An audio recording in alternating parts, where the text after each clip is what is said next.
Tayo po tayong lahat and open our Bible in 1 Timothy chapter 6. At sa biyaya po ng Panginoon, we are on verse 11. Okay, verse 11 up to verse number 14 this morning. 1 Timothy chapter 6 verses 11 to 14.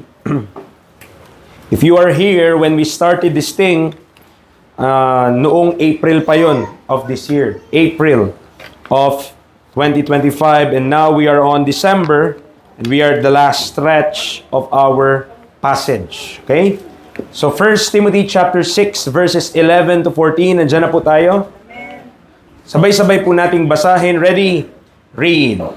But thou, O man of God, flee these things, and follow after righteousness, godliness, faith, love, patience, meekness.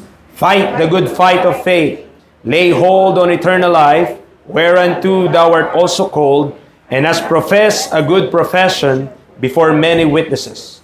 I give thee charge in the sight of God, who quickeneth all things, and before Christ Jesus, who before Pontius Pilate witnessed a good confession, that thou keep this commandment without spot, unrebukable, until the appearing of our Lord Jesus Christ. Tayo po ay manalangin naman namin. Diyos, dakila salamat po sa buhay na inyo pong pahiram.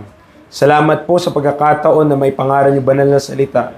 Help us, Father, to esteem Thy Word above even our necessary food or even yung mga bagay dito sa sanlibutan. That we find the Scriptures really the Word of God and not the Word of man.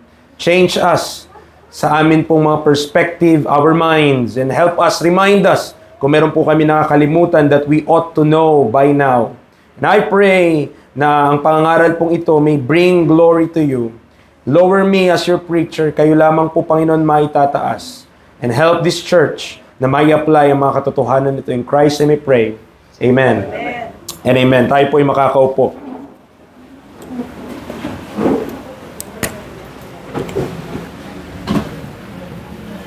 Flee, follow, and fight. Flee, follow, and fight. That will be the title of this message, 1 Timothy chapter 6, 11 to 14. Makikita po natin yung mga words na yan, and those alliterations or lahat nagsimula sa letter F ay hindi invention, but rather it is found in the text. Makita natin sa verse number 11 that word flee and that word follow. And in verse number 12 you see fight. Okay? So, medyo nag-echo tayo, no? Bawasan ko konti. Okay. So, hindi natin in-invento yung letter F na yon. It is found in the passage itself. Okay? Pero it is a reminder. It is a reminder even to the Timothy himself. Nasabi ni Apostle Paul, but thou, O man of God, sabi niya, una pa lang, flee these things. So, ano tong mga bagay na ito that the Apostle Paul instructed this young man, Timothy, to flee? And if you are here last week, you know those things. Kung tayo ay nandito last week, kung tayo ay naka-attend on our last preaching, mga kaibigan, mga kapatid, we know that these things refers to doon sa verse number 5, may kita natin doon, supposing that gain is godliness. In verse number 10, we see the love of money. In verse number 10, we see covetousness. And verse number 9, we see na ang resulta noon, destruction and perdition. So what is this? What are these things? Ano yung mga bagay na ito in verse number 11 that the Apostle Paul is reminding Timothy na dapat niyang takbuhan, na dapat niyang iwanan, na dapat niyang wag sundan, kundi that word flee, umalis, takasan. And those things na kailangan niyang takasan ay mga bagay na ang mangyayari in verse number 9, may i-snare siya, ma-hurt siya, at lulunurin siya, which drown men in destruction and perdition. At wala pong iba yun, mga kapatid, verse number 10, it's the love of money. It's the love of money. Napakaraming mga Kristiyano, napakaraming mga tao, they are drowning. Sila ay nalulunod for that love of money. And I made the argument last week that loving money is not all about how many cash do you have in your pocket or in your bank account. Ang pag-ibig sa salapi ay hindi kung gaano karami ang pera mo o gaano ka konti. Because even those who doesn't have money could still love money. Kahit yung mga walang pera, kaya nilang mahalin at pwede nilang mahalin ang salapi. And that warning brought us, sabi ng verse number 10, ang pag-ibig sa salapi, sabi ng Biblia, is the root of all evil. Money is not the root of all evil. The love of money is. Okay? And I also made an argument na kailangan natin ng pera, kaya nga meron tayong nag-ooperate dito, nagbabayad ng kuryente, lahat-lahat. Okay? Sa inyong mga tahanan, meron tayong binabayarang mga bills. Even yung day-to-day na pagkain natin, kailangan nating bumili, kailangan natin para masupply natin pangangailangan. So money is not evil. But the love of money is the root of all evil. Verse number 9, balik tayo doon before we deal with our text this morning. Ang sabi niya, but they that will be rich fall into temptation and a snare, and into many foolish and hurtful lusts, which drown men in destruction and perdition. Verse 9, that will be rich, is explained by verse 10. Tama po ba? Yung expression na yon, ano ibig sabihin niya, that they that will be rich? But in verse number 10, yung mga umiibig sa salapi. That's the explanation of verse number 9. Kasi may kita mo sa umpisa ng verse number 10, yung word na for. For. Sapagkat ang pag-ibig sa salapi ay ugat ng lahat ng kasamaan. Ecclesiastes chapter 5. Ecclesiastes chapter 5. Let's turn to Ecclesiastes 5.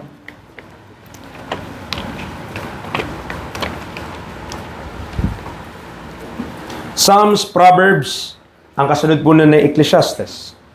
Okay? And Proverbs, written by the wisest man, and Ecclesiastes is also written by the wisest man, si Solomon. Ecclesiastes chapter 5, look at verse 10.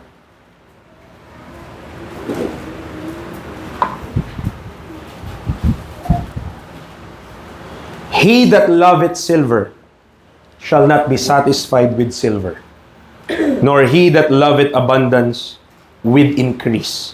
This is also vanity.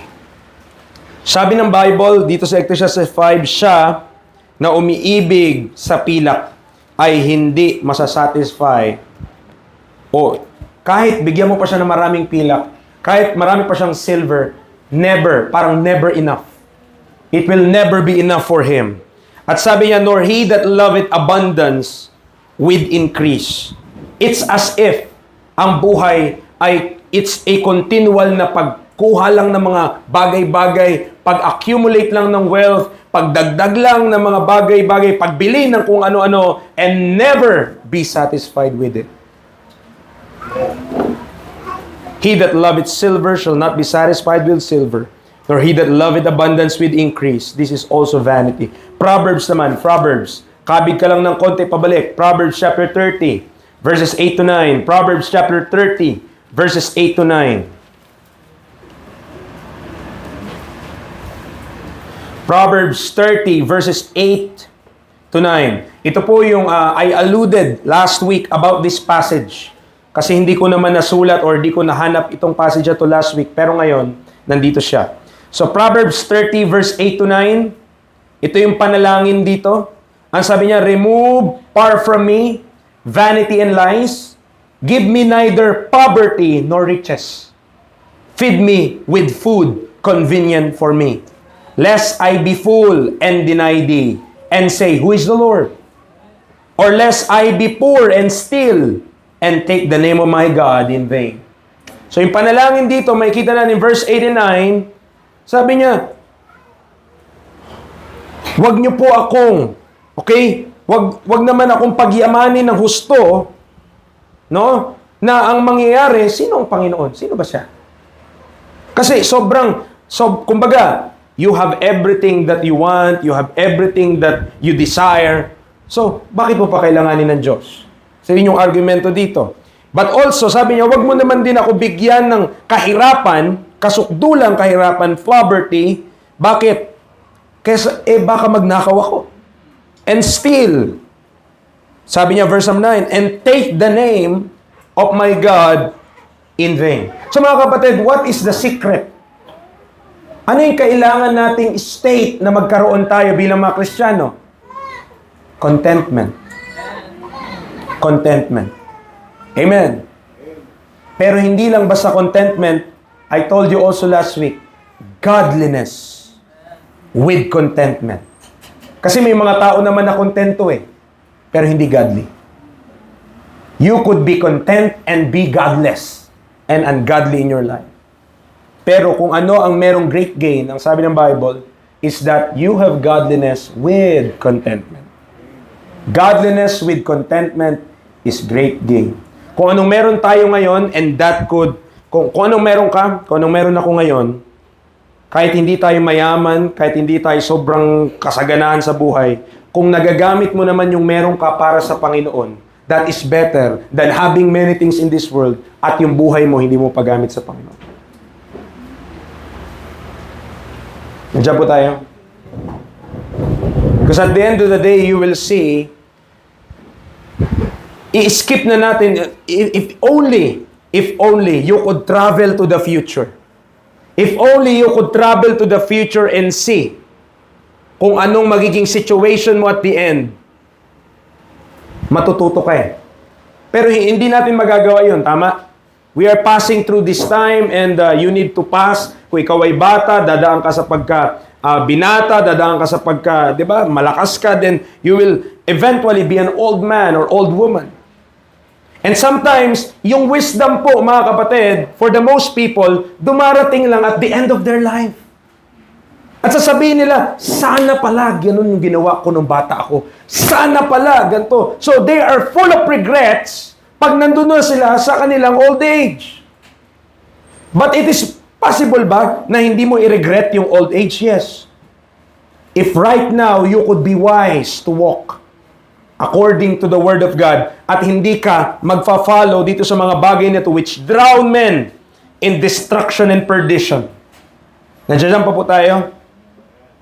Tayo ay ini-instruct ng Bible, especially sa passage na ating pinag-aaralan, to flee the pursuit of money and instead be content having food and raiment.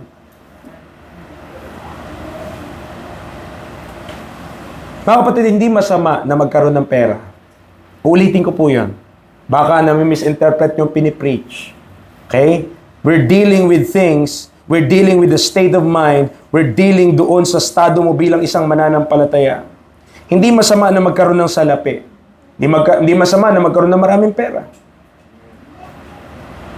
But some of us here, kung magkakaroon ka ng maraming pera ngayon, baka sirain ka nito. Because you cannot handle money. Money will destroy you. Nandiyan po tayo. Tell me I'm wrong. Sabihin yung mali yung preacher. Why? Konting pera lang matikman mo, tignan mo kung nasa napunta. Shadi. Sada. Diba? At kung saan-saan.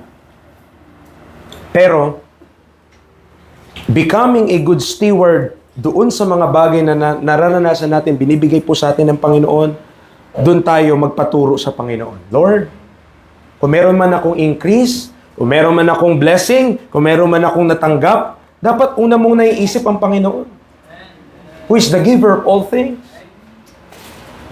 Amen.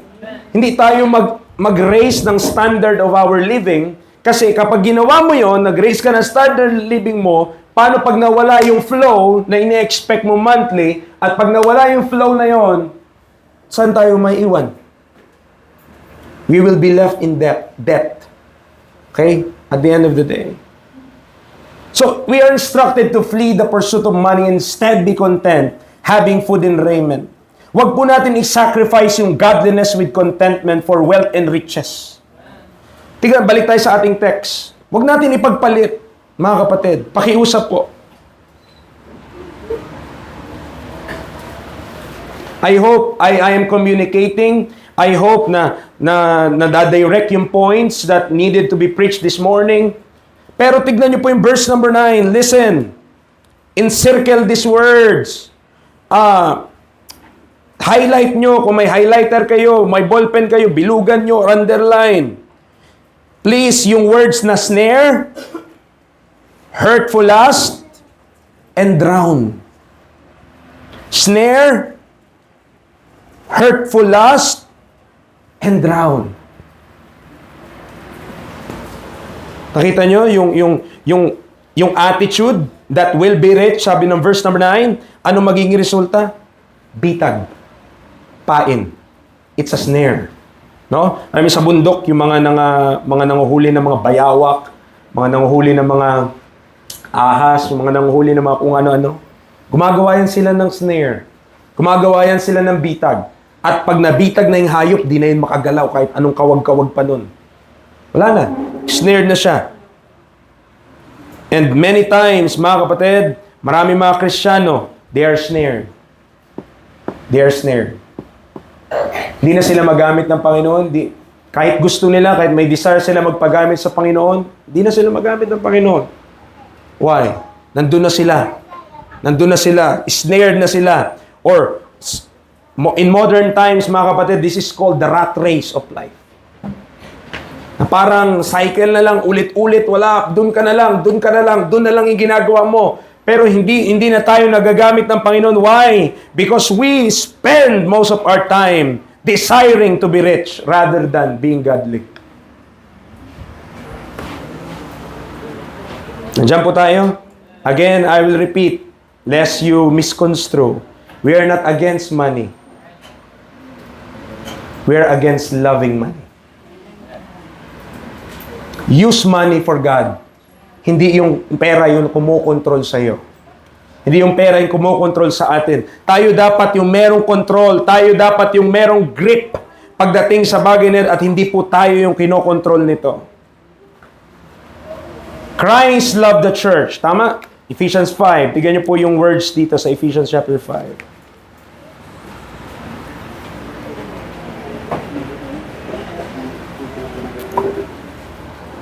Because this is the contrast.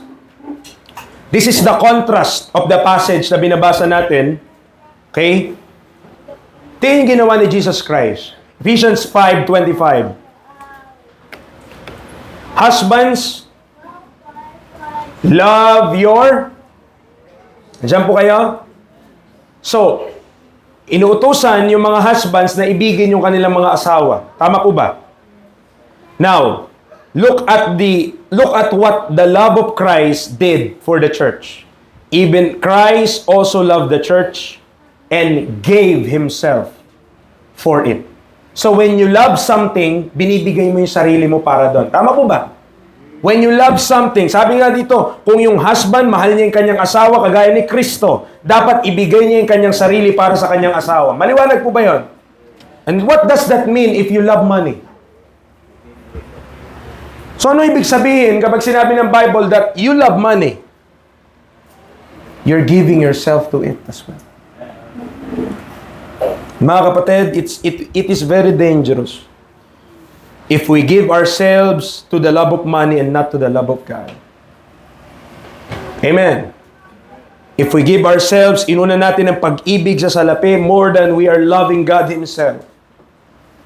If you love money, it will be manifested because you will give yourself to it. Ibibigay mo yung sarili mo. Ibibigay mo yung time mo. Ibibigay mo yung buhay mo. And you will neglect. You will neglect God and His Word. Para i-spend yung ating buhay para lang kumita ng pera, hindi po worth it yun. That your life will just be dedicated in earning money. That is not a worthwhile or that is not a worth it life. Why? Kasi sasaktan ka nito. It will hurt you. It will trap you. It will drown you. Sabi nga ng Bible, lulunurin ka. Before you know it, your life is miserable with a lot of material possession, but missing the greater things of life. Amen. Pwedeng napakarami nating gamit, pwedeng napakarami nating mga bagay, pwedeng napakarami kang ini-enjoy, maybe material possession, but still you will be empty. And you will be miserable. Okay? Why? Kasi wala lahat yun eh. Wala lahat yun. Mga kapatid, this is the instruction. Flee these things. Flee these things. Nandiyan ba po kayo? Ulitin ko po. Ang pera po hindi masama. Ang pag-ibig sa salapi ang ina-address ng Bible. Dahil kung riches lang pag-uusapan, Jesus Christ and God Himself owns everything. He's the most rich. He's the richest of everybody. He's the wealthiest. Pero if you will choose between riches and God, sana maliwanag yung choice. It must be God and not riches. Dapat ang piliin natin ay ang Diyos, hindi po ang salapi. But a lot of times, saan nakikita yung pag-ibig sa salapi? In our choices. Sa mga desisyon natin. What is our priorities? What are we prioritizing? If we are prioritizing, amen, the pursuit of money, we are loving money. At kung kinalimutan natin ng Diyos, we are loving money. Nandiyan po tayo? Parents, let me speak to the parents. Okay. Mga magulang, I beseech you. Please, wag po ninyong i-train ang inyong mga anak to love money. Don't train them to love money. Don't give them the impression that earning more money is better than serving God with their life. Amen. Wag ibigay sa kanila yung idea na mas okay pa na spend nila yung oras nila on secular things rather than the things of God. But that is what's happening.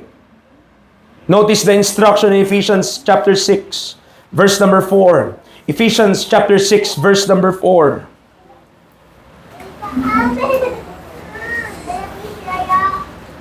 Sabi niya, "And ye fathers, provoke not your children to wrath, but bring them up in the nurture and admonition of the Lord." Amen. Saan sila brought up? Saan sila papalakihin? In the nurture and admonition of the Lord. That is God's instruction for the parents, especially to the fathers. Saan dapat palakihin? Doon sa mga bagay ng Diyos, sa nurture and admonition of the Lord. Please, mga parents, instill in them that God is far better than riches. Na ang Diyos ay mas nakahigit pa kaysa sa pera, sa salapi. Amen. In my judgment, in my personal judgment, mga kapatid, they will love you more if they love God more than any material gain. Mas iibigin po kayo ng inyong mga anak kung ang ituturo nyo sa kanila ay ibigin nila ang Diyos more than any material possession.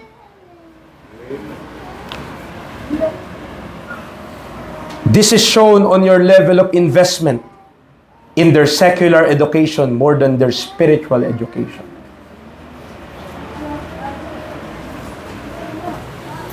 Kapag mga bagay ng sanlibutan, go kayo ng go. Kapag mga bagay ng sanlibutan, approve agad. Kapag mga bagay ng sanlibutan, walang tanong-tanong, anak, join! Pero pag sa church, anak, may gagawin ka pa yata. Anak, meron ka pa yatang meron ka pang mga dapat asikasuhin.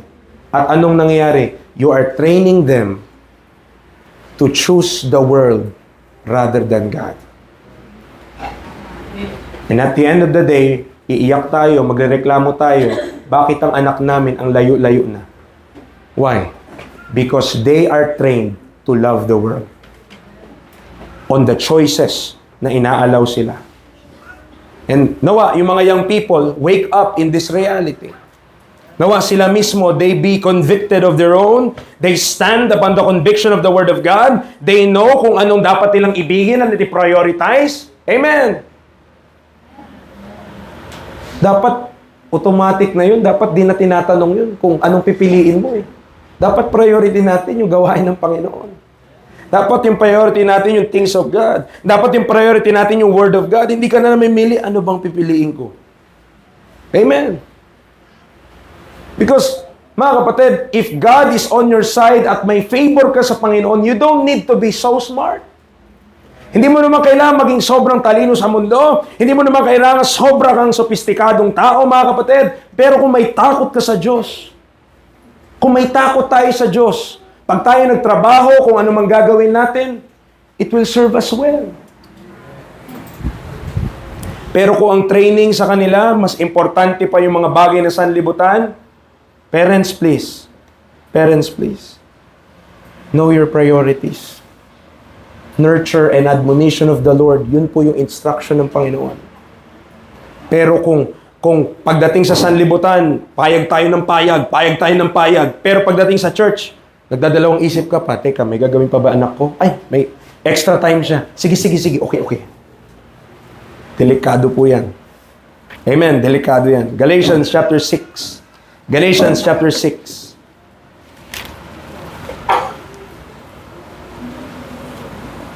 Galatians chapter 6.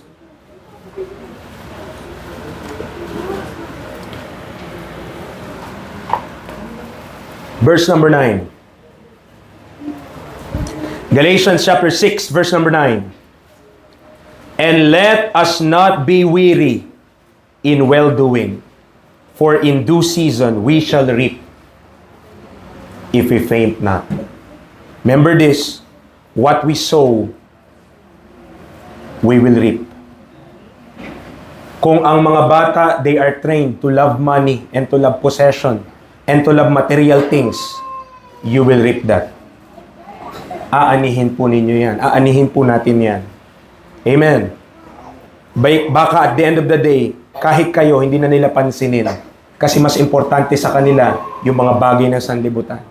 Mas gusto nila, may maabot sila, may marating sila, marami silang mabili, marami silang mga ganito, mga kapatid, and they will not be concerned about you. Kasi you train them to walk on that path. At di natin nakikita na yan po yung nangyayari, mga kapatid. But that is a warning to us in the Bible, na dapat yung mga bagay na yun, these things, the love of money, covetousness, flee those things. Huwag natin yung susundan, kundi lumayo tayo doon. Amen. Ako po ay nagpapasalamat sa Diyos personally, sa aking mga magulang, na the way they reared me, amen, to be interested in the things of God. Ako po ay inayaan nilang umattend ng Bible Institute habang high school ako.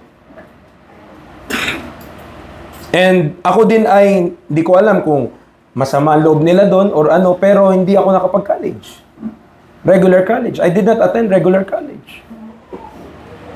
I praise the Lord for that. They allow me to join church activities. Habang careful sila na ako sumama-sama sa kung ano-ano dyan na worldly gatherings. Doon sa mga worldly gatherings sa school nga tatanong pa ako kung pwede ako sumama Pero pag church activities, automatic pwede sumama doon. Camp, sama. Maraming lugar, sama ka doon. Pwede. Pero pag mga worldly events, dadalawang isip pa minsan kung pwede akong payagan o hindi. And mga kapatid, yung bagay na yun, what it taught me is, it trained my appetite. Na kapag dating sa things of God, yun, gusto ko na samahan. Okay? Pagdating sa mga bagay na sanlibutan, wala akong pagana-gana dyan. Sasayang lang ako ng panahon dyan. Wala namang mapapala dyan. Ganun ako mag-isip. Why? Kasi simula bata ako, ganun Simula bata ako, pinapayagan ako pag mga sa church, pag mga camp, pag may mga gawain dito, gawain dyan, nandyan tayo. Pero pag mga worldly events, naku po, payagan nyo naman po ako, mag-ano daw kami, mag-outing daw kami sa dagat. Ayaw payagan nun, pero pinilit ko yung sarili ko, may nalunod akong kaklase. Parang cargo di konsensya ko tuloy kaklase ko na nalunod siya, kasi ako hindi ako pinapayagan na pumunta doon. Pero pumunta ako nung araw. But it trained me, mga kapatid, na yung mga bagay ng Diyos, doon ka dapat maging interesado. At yung mga bagay ng sanlibutan, naku, huwag mo masyadong bigyan ng pansin. But sadly, mga kapatid, our day today, our age, tignan natin kung saan natin pinapayagan yung mga youth. On what activities are we allowing them to join? While on the things of God, we are so reluctant. We are so parang, teka lang, okay lang ba dyan? Okay. Mga kapatid, dapat hindi na yun sa atin. Hindi na yun a matter of parang doubt. Kundi, pagdating sa things of God, dapat yun yung priority po natin. What you sow, you will reap. Remember that according to the Bible. If you want to raise, kung gusto natin lumaki, yung mga bata po na may takot sa Diyos, na iniibig yung magulang, train them that way. If they will be trained to love the world, the functions of the world, the appetites of the world, the allure of the world, dun sila matitrain. It's hard to pull them back. Tara, balik tayo dito sa church. Sabi nila, ayoko, dito na lang ako. Bakit? Dun sila na-train eh. Train up a child in the way he should go. And when he is old, he will not depart from it. Kapag na-train niya mga yan, na okay lang sa sanlibutan, paragi yung mga activities sa world, go nang go nang go. Pagdating sa things of God, hindi sila pinapayagan. They will be trained that way. They will be trained that way. And one day, sasabihin mo, church naman tayo, hindi na sila mag-church. Why? Kasi doon na sila, yung way na kanilang tinatahak. Are you still there? Flee. Ang sabi ng Bible, flee these things. Covetousness, love of money, supposing that gain is godliness. Ang sabi ng Bible, flee. Flee these things. Mga kapatid, diba may quote nga, only one life will soon be passed, and only what's done for Christ will last. In our choices, dapat nakikita yon. Dapat nagmamanifest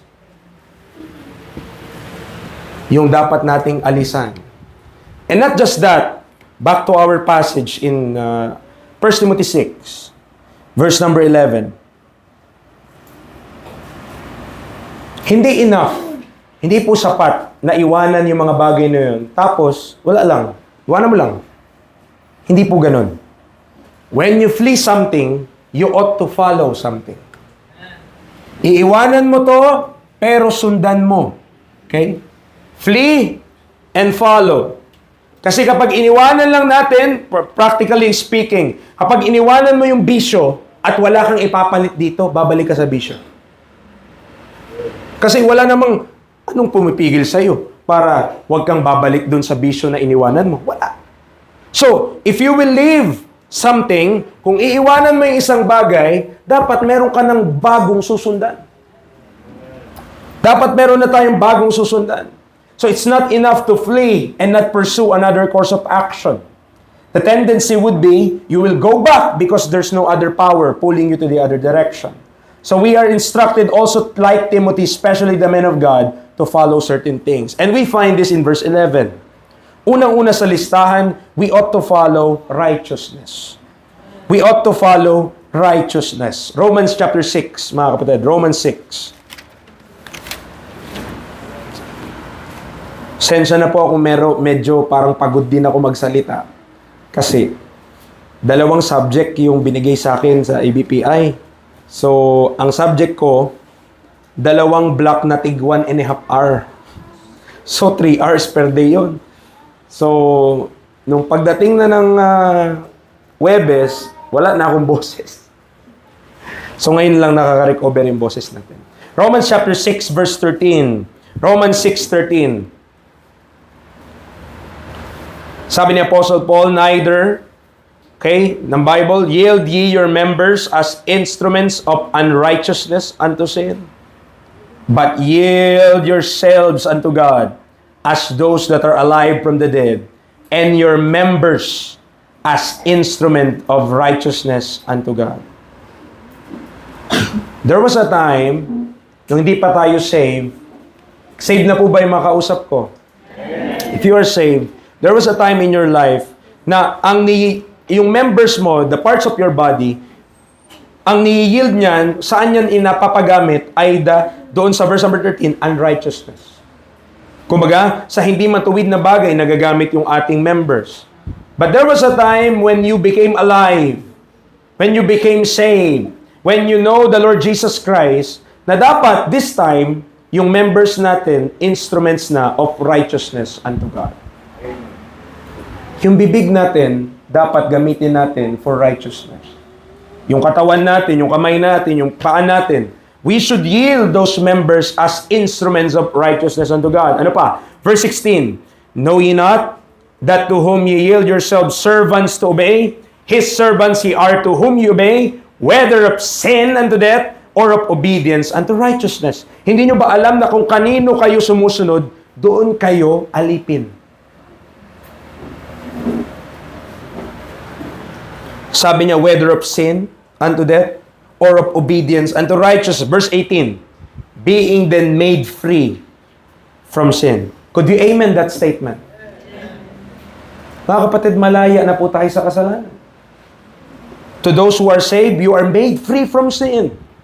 So that, kung ikaw ay napalaya na sa kasalanan, verse number 18, dapat ikaw ay alipin na ng katwiran. Servants of righteousness. At wala kang ibang source of righteousness, wala kang ibang source pagkunan mo how to be righteous, but the Word of God. Sabi nga na sa awit yun eh. Diba? Yung Bible daw, sin kept me from it, and it will keep me from sin. Pero kapag ikaw, malayo ka sa salita ng Diyos, you will sin. We will sin. Bakit? Wala ka namang ibang force that are pulling you to the other direction. So napakalaga. Ito dapat yung i-follow natin, righteousness. Instead of loving money, instead of riches, sabi doon, ang kailangan i-follow mo, righteousness. Ano pa? Godliness. Doon sa listahan, godliness. 1 Timothy 3, same book. 1 Timothy 3:16. 1 Timothy chapter 3, verse number 16.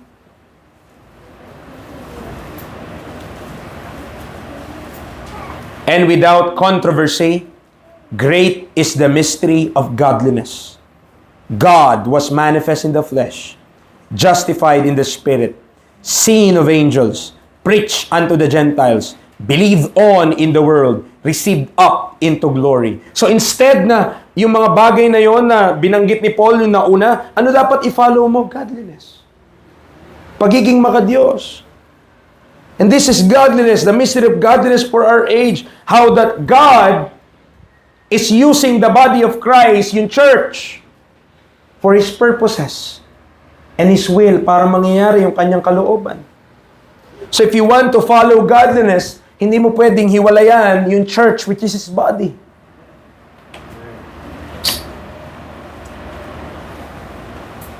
Mahalaga na mag-aral ng salita ng Diyos at matutunan, be part of a Bible-believing church. That is very important. Para tayo maging godly. And not just that, but faith. Faith. Galatians chapter 2 verse 20. Galatians chapter 2 verse 20. Alam ko po, yung iba sa inyo sa ulo yung verse na to. Tama? Ano yun? I am crucified with Christ. Nevertheless I live. Yet not I, but Christ liveth in me. And the life which I now live in the flesh, I live by the faith of the Son of God, who loved me and gave Himself for me. Remember, yung pananampalataya natin nakabase yan sa faith of Christ. Sa faith of Jesus Christ. It is based on His faith. It is based on the faith of the Son of God.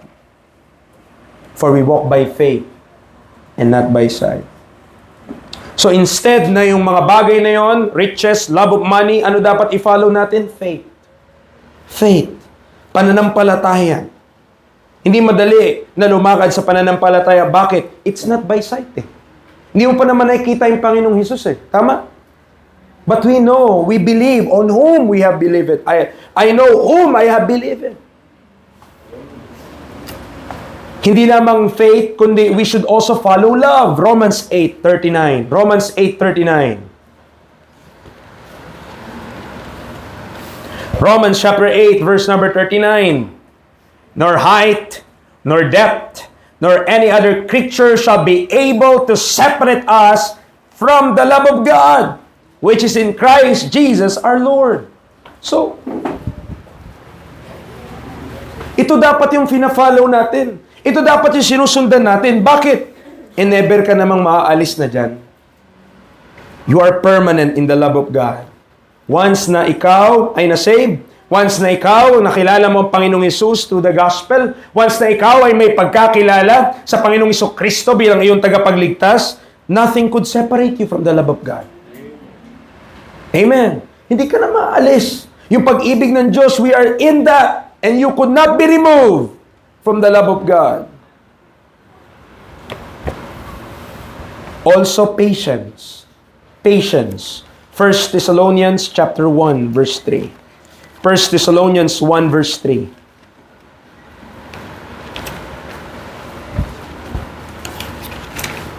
Sobrang tahimik nyo, ah.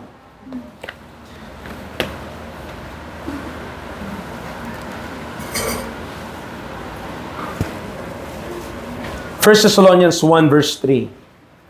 Remembering without ceasing your work of faith and labor of love and patience of hope in our Lord Jesus Christ in the sight of God and our Father. Hindi madali na maging Christian. Hindi po madali ang Christian life, the Christian walk. It's not a walk in the park. It's not as easy as you might want it to be. May struggle, may warfare, may paglalaban. Okay? And in our walk, it requires patience. Katsagaan. And this patience, sabi niya nga sa verse number 3, patience of hope. Patience of hope. Mga kapatid, we are not permanent in this world. We will leave this world.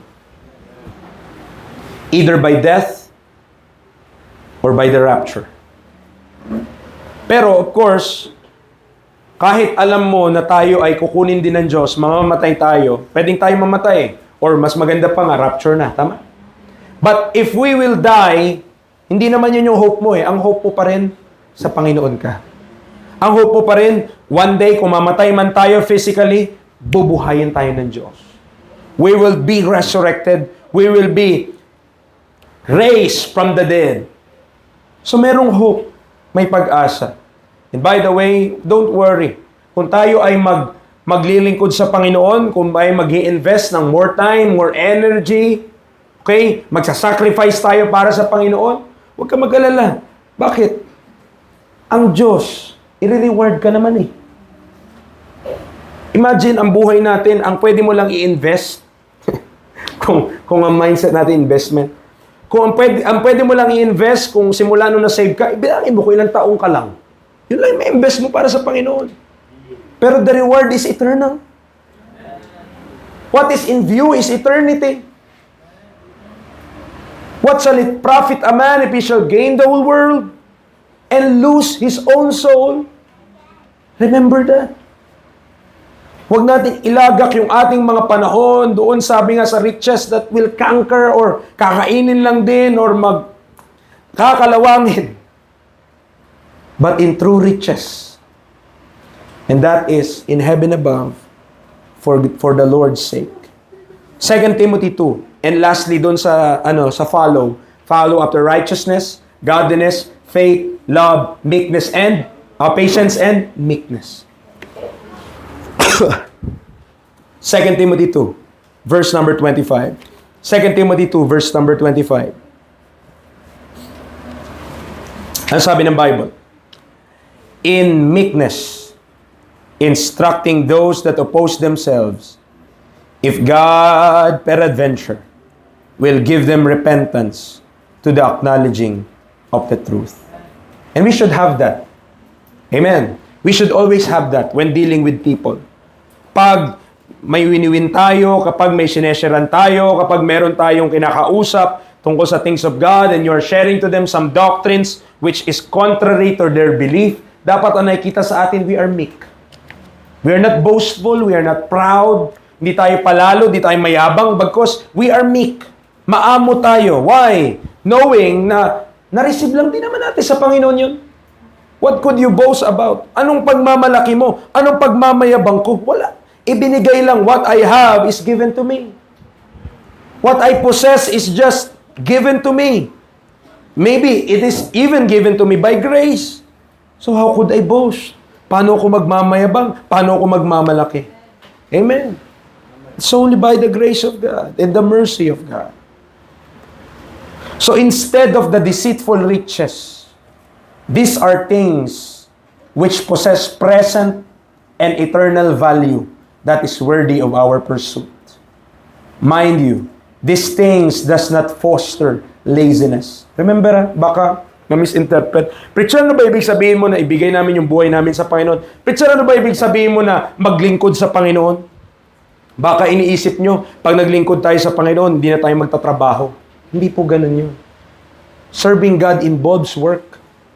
Amen. Serving God involves working, involves laboring, involves toiling. So, hindi masama magtrabaho. Pero, don't be a servant to that in such a way na nakalimutan mo na yung mas weightier things. Much important things, and that is God, His Word, and His Church. Amen. Nandiyan po tayo. Tayo po, ako po, sa biyaya ng Panginoon, I'm still working. May trabaho po ako weekdays. Meron tayong mga sideline dyan. Nagtitinda tayo ng kung ano-ano. Why? To keep us balanced. Para hindi tayo ma-off track, ma-offset, para hindi tayo, di ba, lazy, hindi tayo maging idle sa buhay. We need something to do. At bilang mga lalaki, kailangan may ginagawa ka. Kapag ikaw ay isang lalaki at wala kang ginagawa, mabubuang ka. Amen. We need something to do every day. Amen. But if you could find the work by the grace of God, if you could find the work wherein itong trabaho na to, yes, hindi kalakihan ng sahod. Yes, hindi kalakihan ng income. Pero nakakapag-serve ka pa rin sa Panginoon. That's it. Anin mo yung mas malaking income pero wala ka sa Panginoon? Anin natin mas malaki yung nakukuha natin buwan-buwan pero empty ka. Why? Kasi material possession will never give you true joy. Kung nakapagpasaya talaga yung kayamanan, bakit yung mga mayaman di pa rin tumitigil magpayaman? I mean, kaya nilang bilhin, isang sulat lang nila sa cheque, kaya nila bumili ng bagong sasakyan, Tesla, BYD, kaya nila bumili ng lahat ng mga subdivision dyan, kahit saan-saang lugar, kaya nila bumili. But still, it's not enough. They need to still invest. Para saan? Para mapamana nila sa kanilang anak. At yung mga anak nila, ano mangyari? Benta. Kailangan na ng cash eh. Vanity. Amen. Mga kapatid, we are taught, sabi nga, balik tayo sa text. 1 Timothy 6. If you have these two things, makontento na daw po tayo. Sabi niya, verse number 8, 1 Timothy 6, verse number 8, and having food and raiment, let us be therewith content. You know the nation of Israel? Nung lumabas sila sa Egypt, alam niyo po kung saan lang sila tumira? They dwell in tents. Kasi pausog-usog sila eh. Kumbaga, punta sila sa isang lugar, tapos i-move na naman sila. So, hindi sila pwede magtayo ng physical structure na matibay. Na hindi na hindi na nila matatanggal after some other time. But they dwell in tents. Tama? So that they could move. So, they are mobile enough. They are people na kung saan they are flexible. So, yun yung term natin ngayon. Flexible ba? Para kung saan sila gusto ng Panginoon papuntahin, makapunta sila. And that's their life. And even yung sila ay binigay na sila sa Canaan, nakapasok na sila sa Promised Land, meron pa rin silang Feast of Tabernacles. They need to dwell in tents pa rin to remind them. Para i-remind sila. Mga kapatid, practically speaking, ang matututunan mo doon is that minsan kasi when we build things na so permanent, nakapako na tayo dun sa bagay na yun and we could not move. Hindi tayo makaalis. Remember that God bought you with a price. Pagmamayari po tayo ng Diyos kung ikaw ay saved. Your life is not your own. It is of Christ. Just a thought. Just a thought, mga kapatid. It doesn't hurt, tama? Wala, hindi ka masasaktan, but just a thought. What if God wants you to leave your job? Paano kung ang Diyos gusto niya iwanan mo yung trabaho mo? What if God wants you to move to other place to start a ministry? Anak, gamitin kita. Punta ka dito sa lugar na to, start ka na ministry. What if God wants you to do that? Ay, hindi pwede, hindi pwede. Bakit? Nandito na ang buhay namin, nandito na lahat-lahat. Exactly the point. That's why the nation of Israel during that time dwell in tents. Bakit? Para walang permanence. Alam nila, anytime they could move. Alam nila, anytime they could be used of God. And I don't know kung yun yung reason ng Panginoon why He put na yung dalawang bagay lang yung mahalaga dyan. Food and raiment. At hindi residence. At hindi bahay. Bakit? Kasi a house kumbaga, kung sa panahon nila Apostle Paul, kung may bahay si Apostle Paul, di na siya alis. Bakit? Doon na siya, buong buhay niya eh. Pero the Apostle Paul, di ba, nag-ministry siya, alis siya, punta siya sa mga lugar, punta siya sa ibang bansa. Why? Kasi ang mindset niya sa Panginoon yung buhay niya. Nandiyan ba po tayo? Okay. Wag natin ma-misinterpret ha. We are not against. We're not against houses. We're not against riches. We're against the love of money. Dahil baka hindi na natin nasunod ang Panginoon. Why? Because we're too focused na yun yung ating iserve and not the things of God. But if you will say, hindi naman, imposible yan, preacher. Mga kapatid, it's possible. God could call you. God could use you na punta ka sa gantong lugar, gamitin kita. Pero, because we are too snared, drowned, we could not be used by God. Nandiyan po tayo. Gusto ng Diyos that we are not lazy, but rather, meron tayong zeal, vigor, faithfulness, and care. By the way, mga kapatid, I just wanted also to praise the Lord and thank God. Amen. Kasi, di ko alam bakit inordain pa tayong evangelist, di ba? Pero ang ibig sabihin lang noon, mga kapatid, ay you need to help churches. And that means traveling. And that means some other week, wala tayo dito. Because you need to help some other churches. Be established in the faith, matutunan nila yung truths, malaman nilang katotohanan. Amen, andyan tayo. Yung iba, hindi ko alam. Kung meron man malungkot, no? Oh, wala si Kuya yan dito. Alam mo, para di ka malungkot, samahan mo ako. Ganun lang naman yung kasimple. Kung nalungkot ka, wala na siya. Wala na naman siya. Sige, sama ka. Pwede naman. Amen.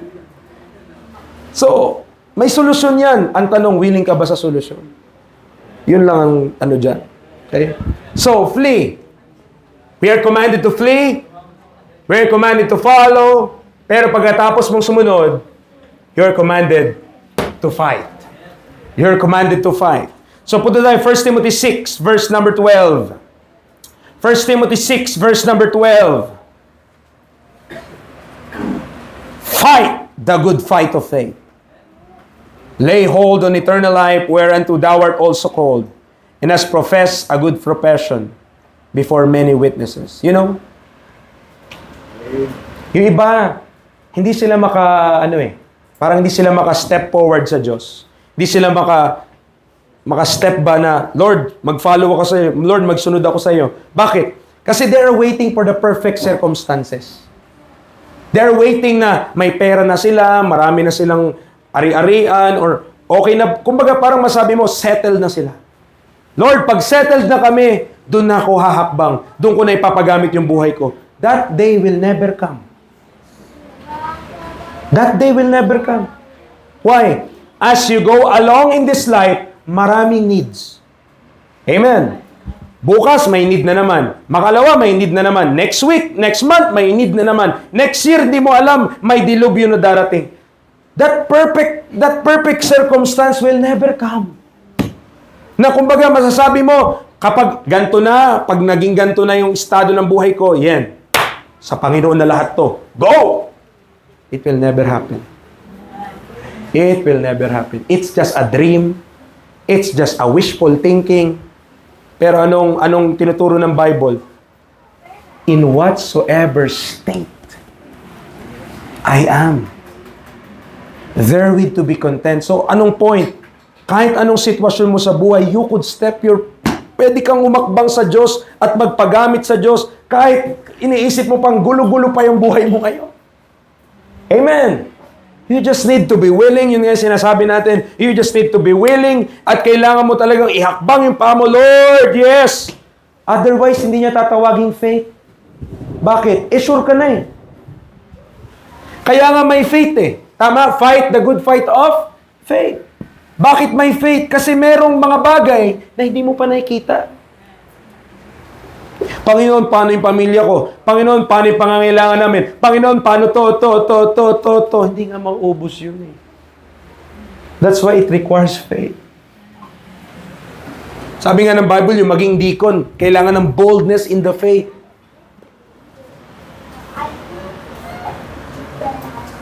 So, that word na pumasok lang sa aking mind, that word, okay?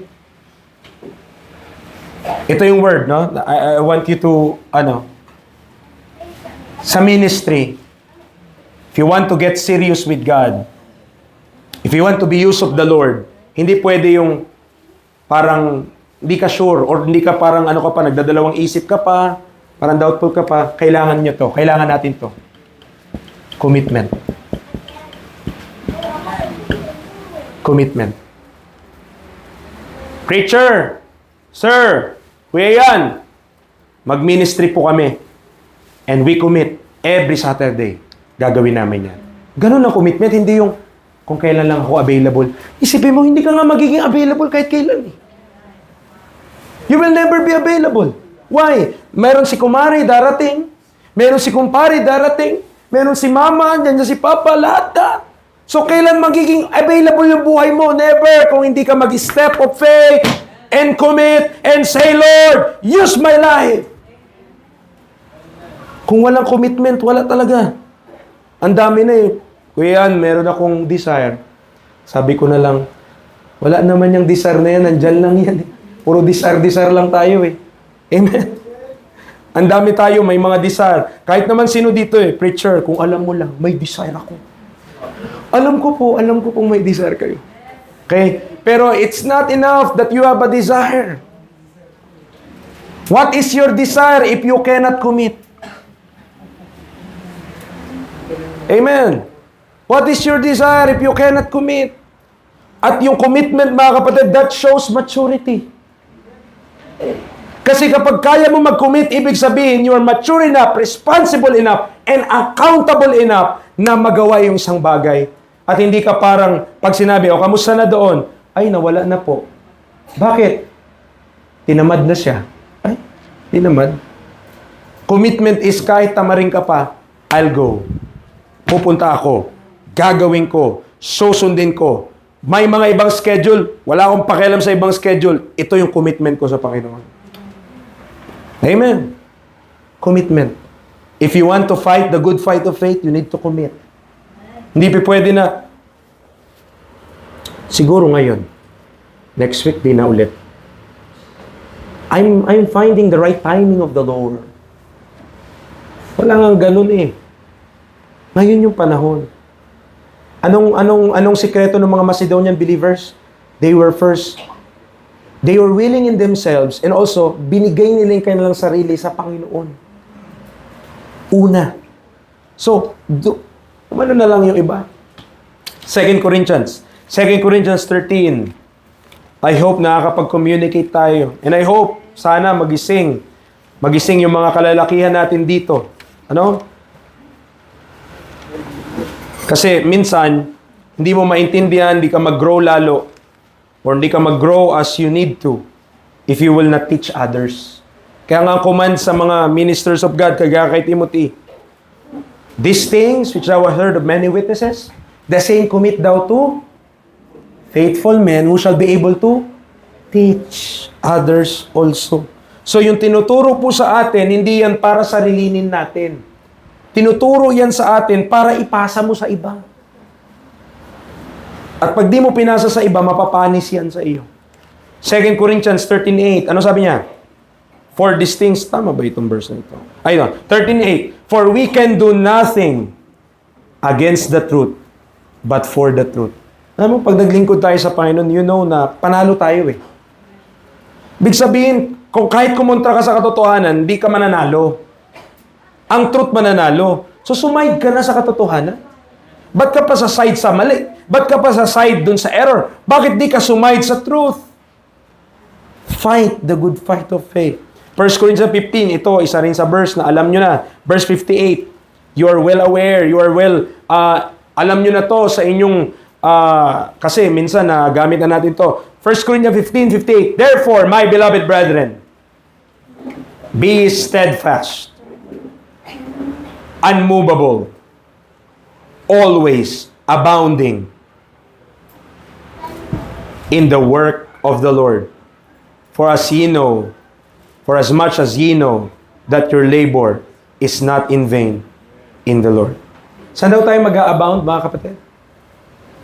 Where should we abound? In the work of the Lord. Preacher, marami akong ginagawa. Preacher, busy ako. Preacher, ganito. This is a worthwhile thing to do kasi itong bagay na to, the work of the Lord is not in vain. It's not in vain. Yung mga ginagawa natin sa sanlibutan, yes. May practical effect, may practical rewards, pero at the end of the day, maybe it could be in vain. But if you will do the work of the Lord, for the Lord, yung mga bagay na ginagawa natin, for as much as you know that your labor is not in vain in the Lord. Yung nag-anniversary po tayo, yung conference, that is the work of the Lord. Hindi madali yun. And I'm aware of your sacrifices, mga kapatid. Yung iba puyat, yung iba talagang gising na maaga. Amen. Salamat sa Panginoon. That's the work of the Lord. But hindi yun, ang pag-work natin sa Panginoon, paglilingkod natin sa Panginoon, it's not yearly. It must be our ongoing, regular thing na ginagawa natin. Amen. Pero ito nga, babalik din ako sa point ko kanina,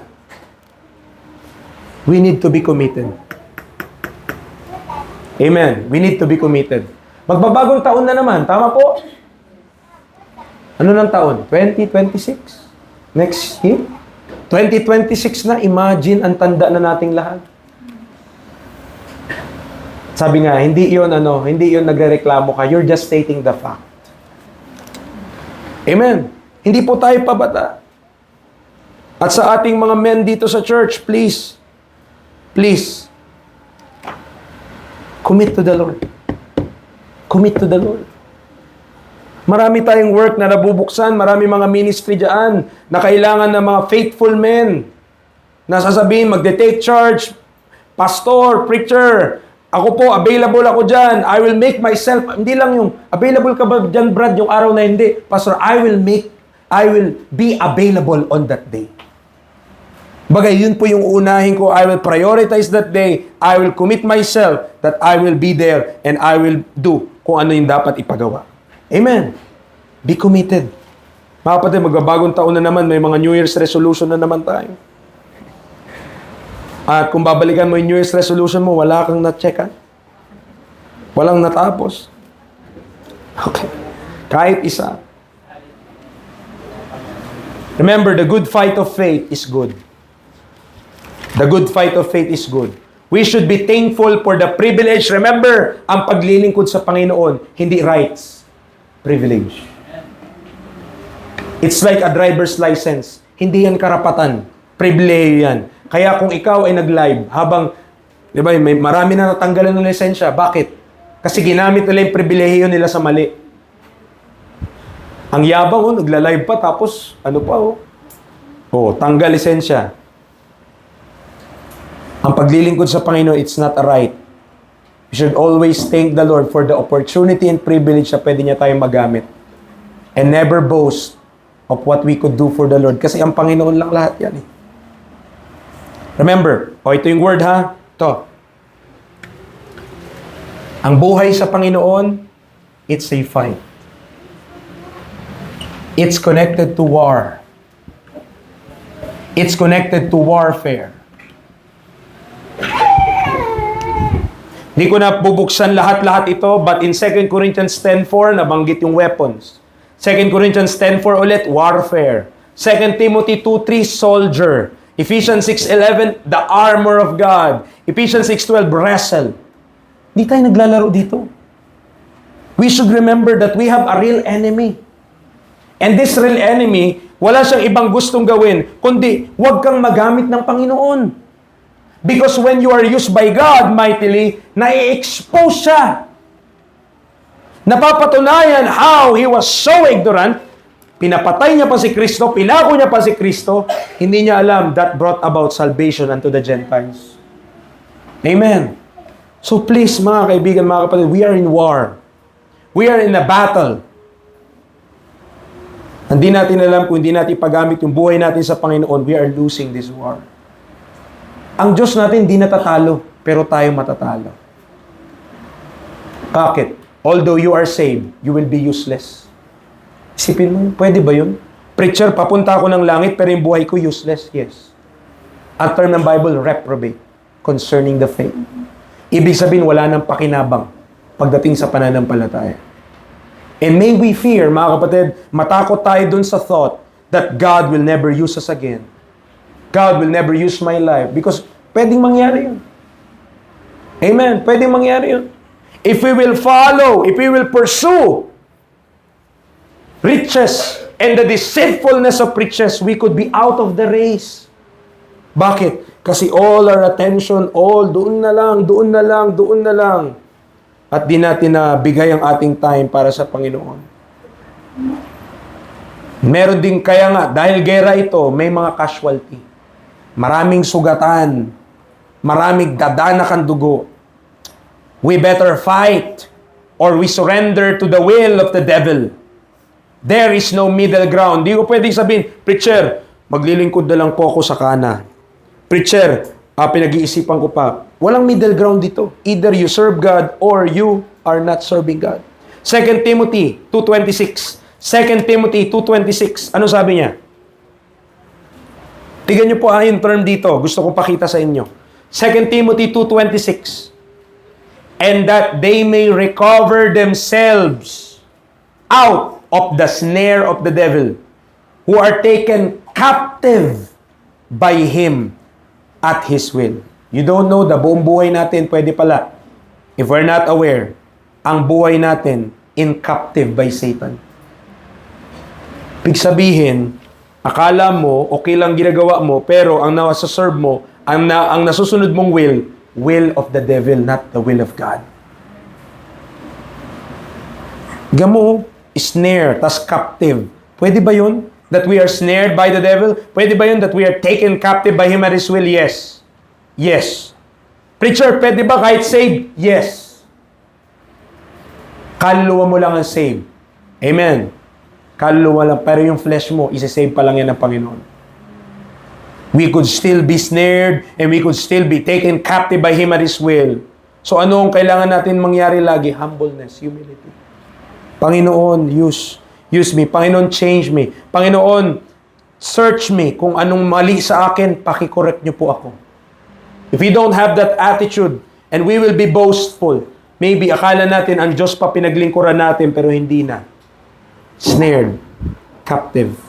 Balik tayo sa ating text, 1 Timothy 6. At malapit na po tayo matapos. Praise the Lord. Amen.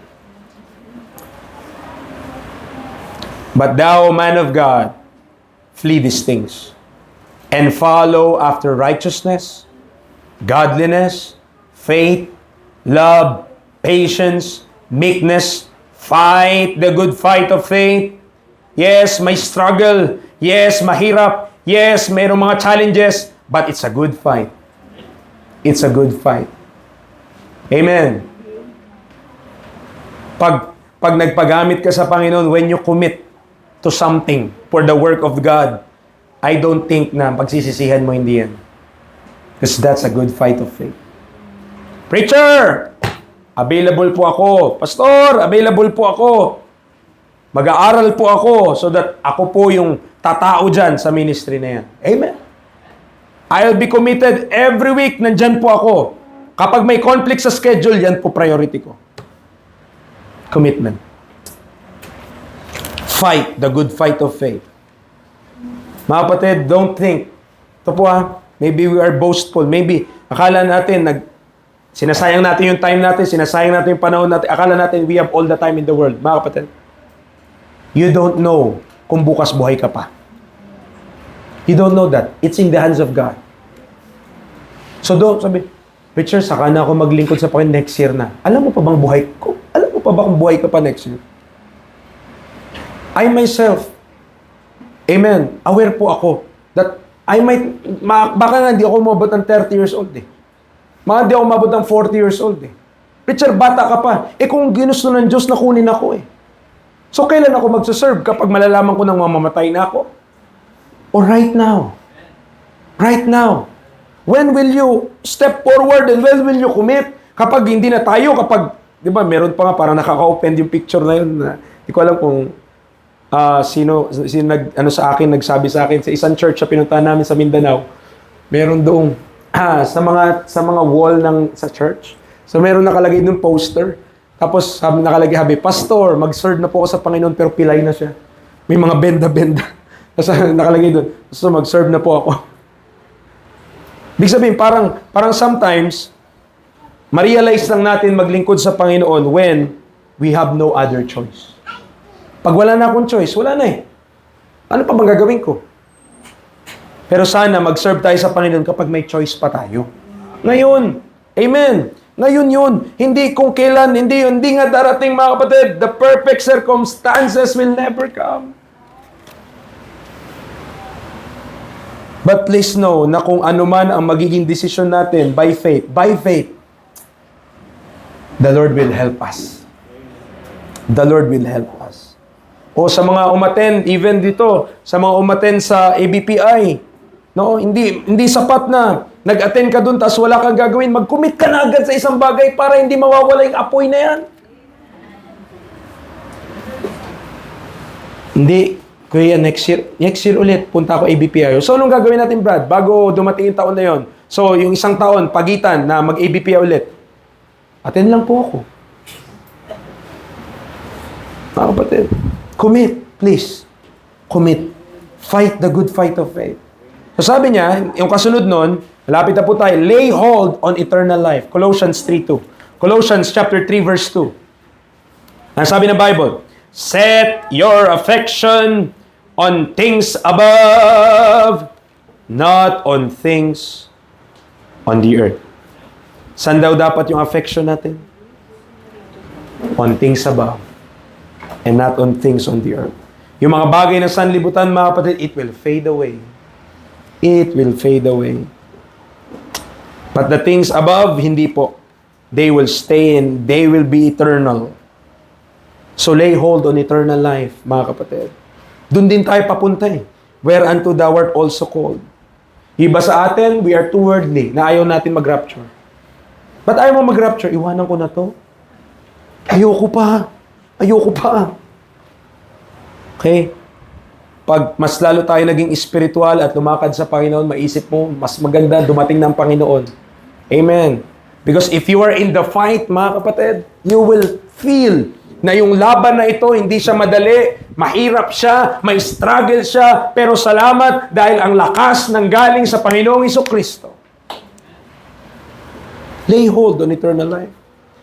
Whereunto thou art also called and hast professed a good profession before many witnesses. Verse 13.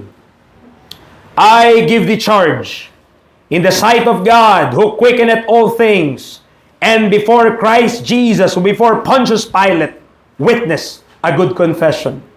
Sa Luke 23:4, so sorry kung hindi ko na kayo mahintay mga kapatid because we are running out of time, but Luke 23 verse number 4, dito sabi ni Pilate tungkol sa Panginoong Jesus, then said Pilate to the chief priests and to the people, I find no fault in this man. Tanungin ko po kayo, meron po ba kayo nakikitang mali kay Jesus Christ? Do we find fault in Christ? Kung sagot natin, the preacher, I find no fault in Him. And bakit ayaw natin bigay natin buhay natin sa Kanya? If you find no fault in Him, then bakit very reluctant tayo? Parang ayaw natin talagang mag-surrender ng buong buo sa Panginoon. Why? Is it because we find fault in Him? Baka sa totoo lang, deep in our hearts, we find fault in Christ, but please, sana, ang judgment natin sa Panginoong Hesus, I find no fault in this man. I find no fault in this man. Ako po,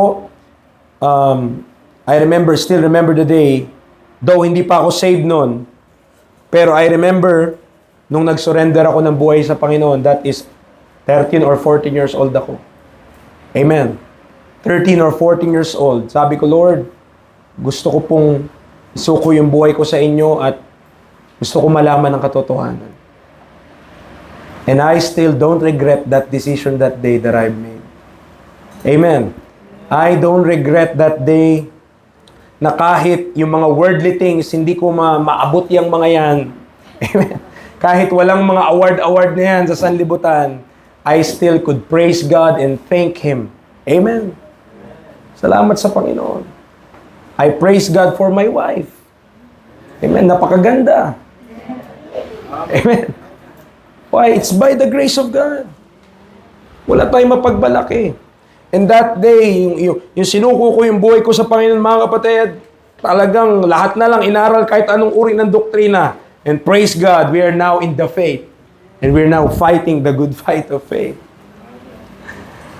We as men of God should desire that we will not give any occasion to reproach our Savior through us.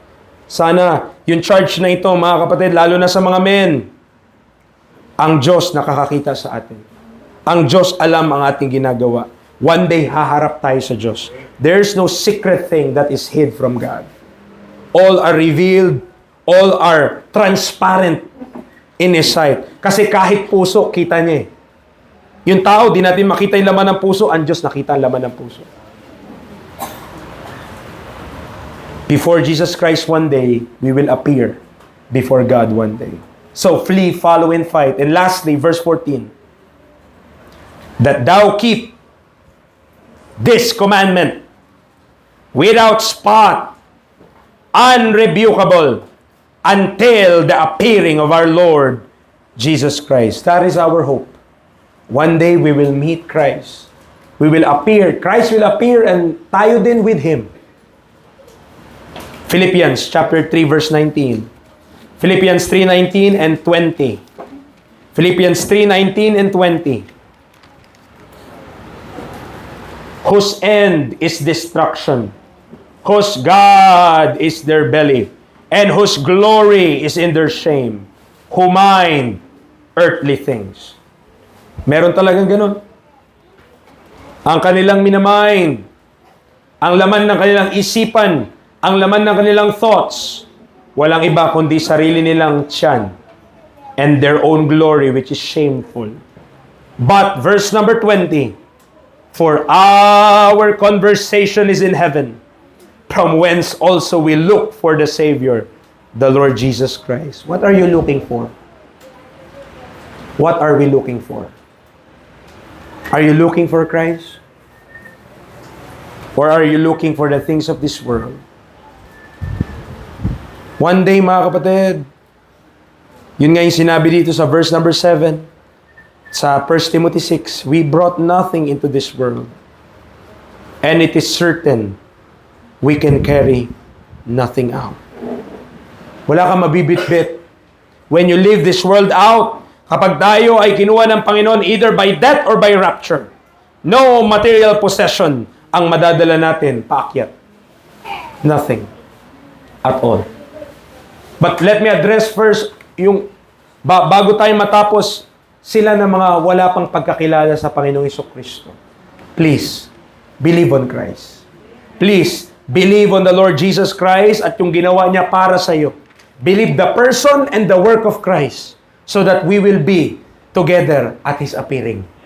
Para kapag nag-appear ang Panginoong Hesus, magkakasama po tayo. Amen. That is the surest hope. That is the most comforting thing. Bakit? Because nothing in this life could you bring with you. Wala. Mga bagay mo, wala. Wala tayong madala. Pero bakit tayo masaya? Wala na nga tayong madala. Kasi hindi naman yun yung pinakamahalaga eh. Christ is all and in all. Sabi nga kasabihan, kung nakuha mo lahat pero wala si Kristo, nawala mo ang lahat. You still lose everything. Why? Because if you have Christ, you have everything. I have everything. Pero kung wala si Kristo sa'yo, you lose everything. Even those na kahit sobra mong kinikip, sobra mong iniingatan, kung wala si Kristo sa'yo, mawawala din yun sa'yo. So believe on Christ. Amen. He is worthy. Karapat-dapat po siya. I pray wala kang fault na matagpuan sa Panginoong Jesucristo. Saints, Christians, men of God, women of God, flee, follow, and fight.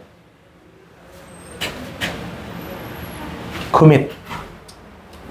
Commit. Preacher, busy ako. Exactly. Amen.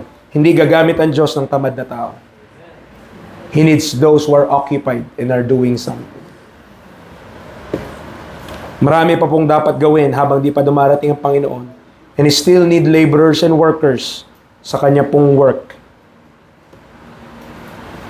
May desire ka? Praise God. Are you willing? And are you willing to step forward? Preacher, I will fight the good fight of faith. Yes, maaring masacrifice ko yung opportunities ko sa sanlibutan. Pero, ikukumpara ko yun kay Kristo. Walang comparison. Christ is worthy. Christ is all and in all. Tayo po'y manalangin. Lord, thank you for this time. Salamat sa iyong banal na salita. Father, I'm speaking to your people and I believe pumunta sila dito, they wanted to hear the word of God. And I pray na narinig nila ito. Lord, give us this mindset na hindi po kami permanente sa sanlibutan.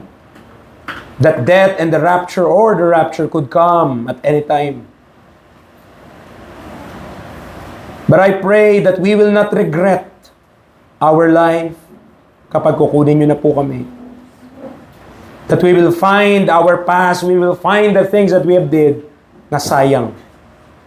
Dahil nag-focus kami sa mga bagay which are vanity or in vain.